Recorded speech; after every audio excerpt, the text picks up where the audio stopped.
Today, we are taking up non-performing asset in the banks. Before entering into the subject, we should first know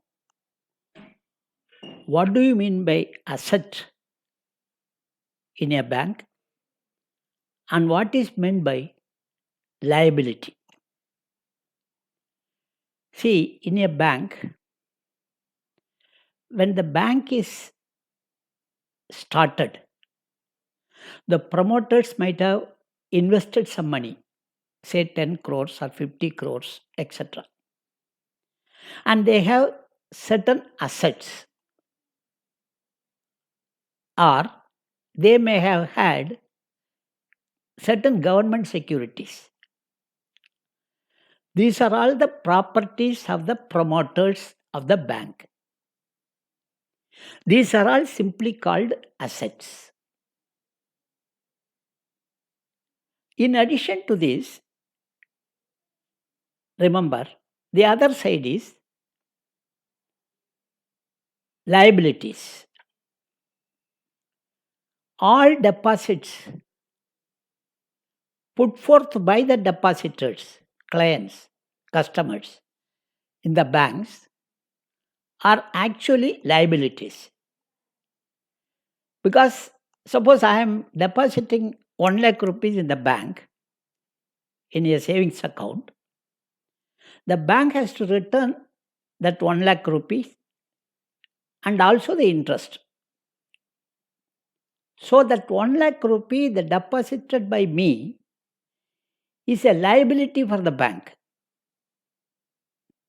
On the other hand, if a bank has given me a loan of 1 lakh rupees, I have returned that money along with the interest.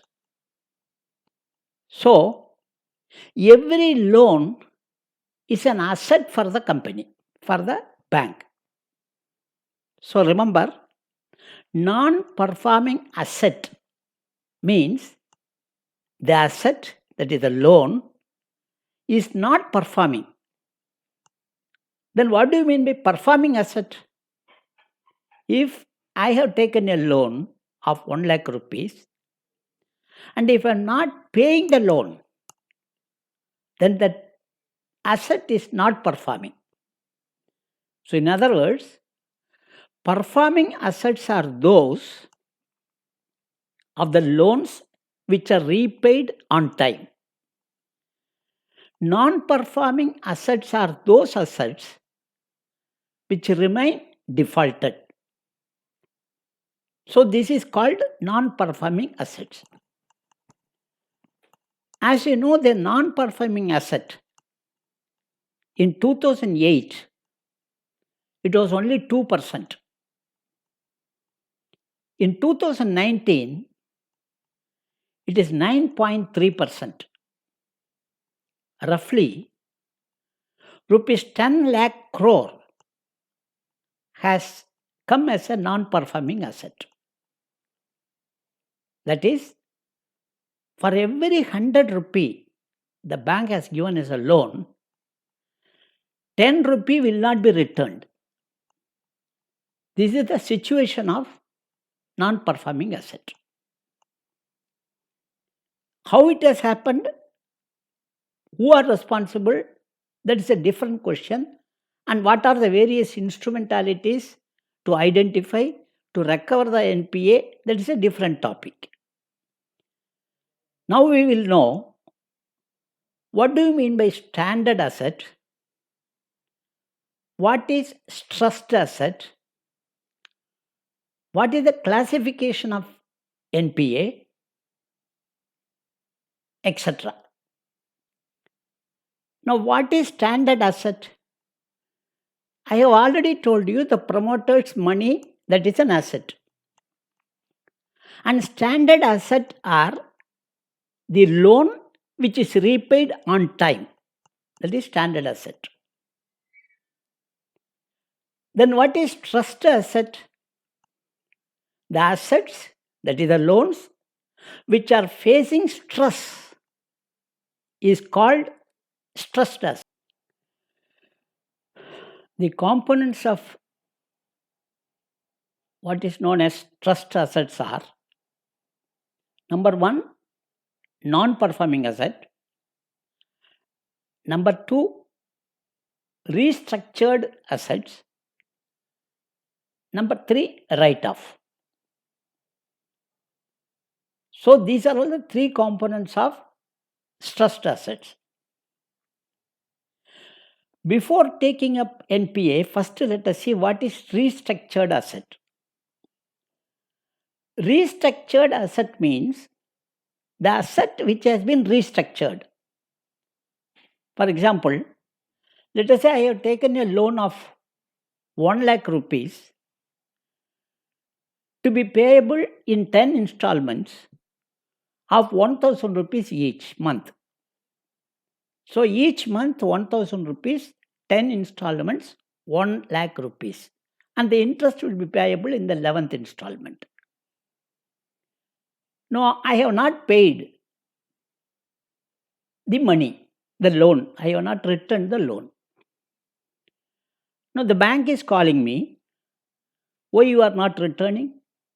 Because of certain circumstances. Slow down, or my factory has been laid off, workers are not cooperating, personal difficulties. So the bank will advise me, okay, I will give you concession. Instead of 10 months, you take 15 months. Instead of 1000 rupees, you pay us 900 rupees every month. So they modify the conditions of loan. The term is extended, the EMI is reduced. So the loan is restructured. So remember, the restructured loans are part of stressed assets. The second one is write-off. That is irrecoverable, which cannot be recovered. That is write-off. The third component is non-performing asset. Non-performing asset is a loan which remains unpaid, either the principal amount or the interest, beyond 90 days. First month, second month, and third month. Either the principal amount or the interest is not paid for 3 months, 90 days, then it becomes a non-performing asset. Now, if it is after having become the non-performing asset, if it is not paid for another 12 months, remember, another 12 months, then it is called what is known as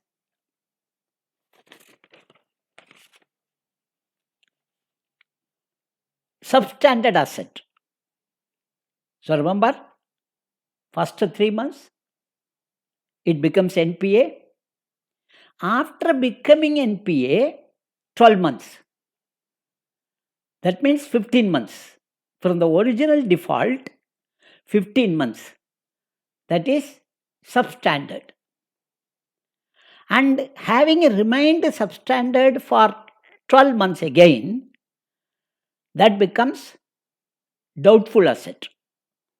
Again I repeat, 3 months default, NPA. After becoming NPA, 12 months default, substandard. Yet substandard loan remaining as substandard for another 12 months is called doubtful. So what is the total period? 3 plus 12 plus 12. That is 27 months.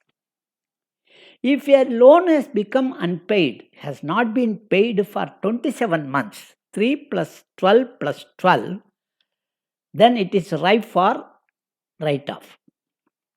At the instance of either the Reserve Bank of India or any external auditors. it will be subject to audit and the responsibility will be fixed and it will be taken as for write-off. Write-off does not mean that the person who got the loan is free. It will be pursued in a different way. It is struck off from the balance sheet. The balance sheet will become clean.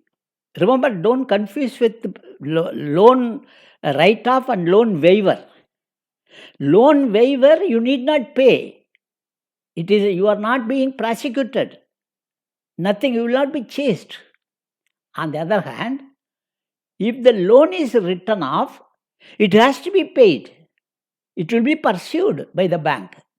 But it will not be taken into account in the balance sheet. Your balance sheet will become clear.